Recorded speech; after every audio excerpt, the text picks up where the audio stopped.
Despite the title of this video, and how pretty much everyone on the internet feels about the Nintendo Switch 2, I honestly think it's a good console.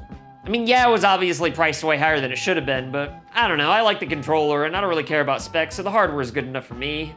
But even though I caved and got the thing at launch, I honestly haven't even thought to turn it on in 85 days now, which is definitely not a good thing, and if you give me a wee bit, I'll tell you why.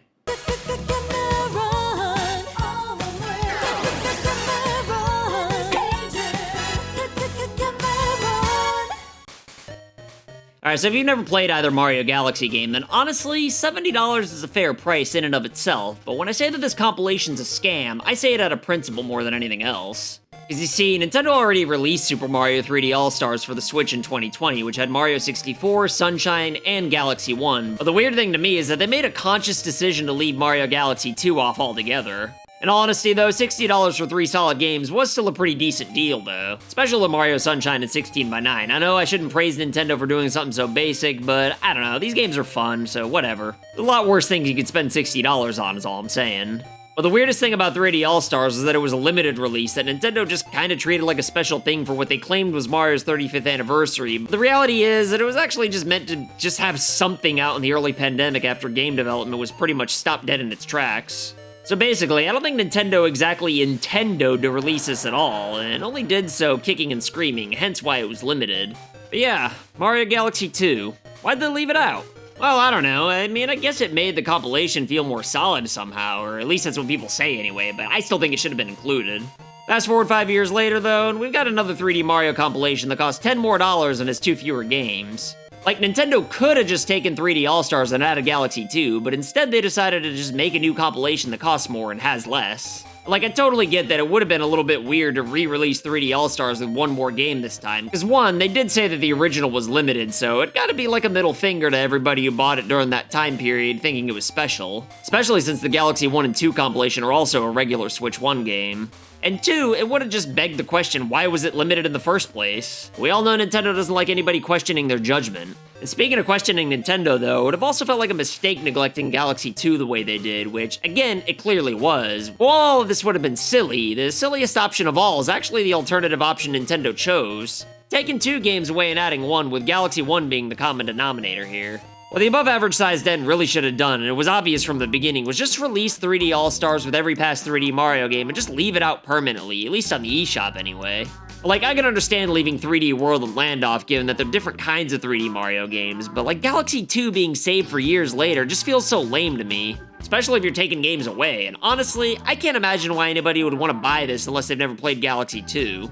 Like, again, both games are incredible, and you'll definitely get $70 worth of fun, but I'm sure plenty of people who bought 3D All-Stars have already played Galaxy 2, and I'm sure those same people are gonna buy this, and like, I understand collectors enjoying collecting and all that, but I don't know, I just think it encourages Nintendo to be Nintendo more, you know?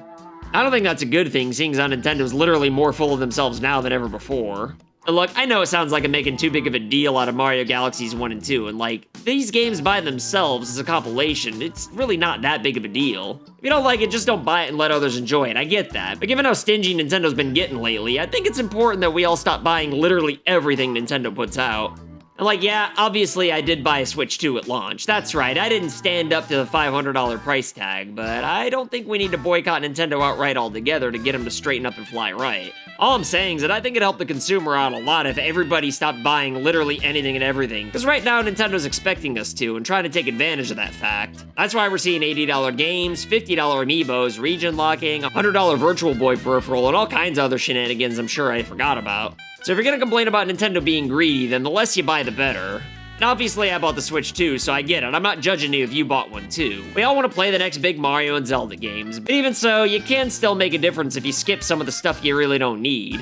Especially when Nintendo's consciously holding games back out of compilations like 64 and Sunshine. And honestly, I don't mind that Nintendo protects their IPs and doesn't just crank compilations out every 5 minutes like Sega does. But I don't know, something about the distribution of retro 3D Mario just rubs me the wrong way. Just feels like releasing Galaxies 2 and 1 without 64 and Sunshine later was always Nintendo's plan. If that's the case, then they're just milking 3D Mario hard. And not only that, but this is really what we're getting from Mario's 40th anniversary? Like, yeah, we already have Mario 64, the 64's online service. So like, are they trying to save Mario Sunshine for when they put it on the GameCube service? I mean, if so, what's the point?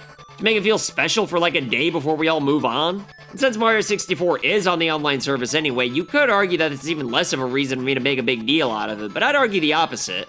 I think Nintendo's the one making a big deal out of just adding 2 games that are already ported to the Switch in the first place anyway. Games with file sizes that aren't even large to begin with, mind you. And besides, we don't actually own any of the games on the 64 or GameCube's online service anyway. We're essentially just renting those games from Nintendo, which is what pretty much every big corporation wants, us not to own anything. So I don't know, I just think it'd be nice to have all these Mario games on one cartridge, so you know, you'll actually own these games until the cartridge physically breaks. Unlike $50 amiibos though, I'm not gonna shame anybody for buying Galaxies 1 and 2, especially if you've never played them before. In fact, if you haven't played them before, I'd even recommend that you buy this compilation.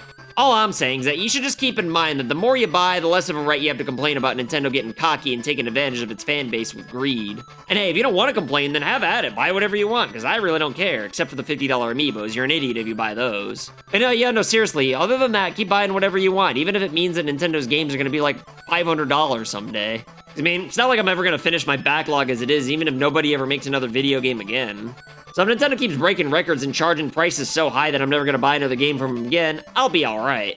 Just be aware of the monster you're feeding is all, because it will bite your hand if you enable it too much.